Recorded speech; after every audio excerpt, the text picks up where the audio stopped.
ग्रामीण न्यूज चॅनलमध्ये आपल्या सर्वांचं स्वागत। आज 15 ऑगस्ट निमित्ताने लक्ष्मणनगर गोटेघर जिल्हा परिषद शाळेत ध्वजारोहण थाटामाटात साजरा। सकाळी शाळेतील मुलांची प्रभात फेरी काढण्यात आली। त्यानंतर नवनिर्वाचित उपसरपंच सीमाताई डोंगरे यांच्या हस्ते ध्वजारोहण करण्यात आले। नंतर शाळेतील विद्यार्थ्यांची देशभक्तीपर भाषणे झाली। त्यानंतर नवनिर्वाचित उपसरपंच सीमाताई डोंगरे यांनी आपले मनोगत मांडले। तसेच माजी उपसरपंच राजेंद्र डोंगरे दादा यांनी विद्यार्थ्यांना मार्गदर्शन केले।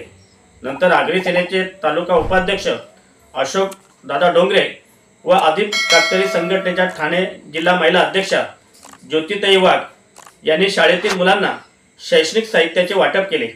या कार्यक्रमाच्या वेळी उपसरपंच सीमाताई डोंगरे, माजी सरपंच राजेंद्र डोंगरे, अग्रिसेना तालुका उपाध्यक्ष अशोक डोंगरे, आदिम कातकरी संघटना महाराष्ट्र राज्याच्या ठाणे जिल्हा महिला अध्यक्षा ज्योतिताई वाघ, सदस्य रेखाताई वाघ, मंजुताई पवार, दत्तात्रय पवार, अंगणवाडी सेविका, शाळेचे आदर्श शिक्षक दिनकर सर, शाळेतील शिक्षिका आदी मान्यवर उपस्थित होते।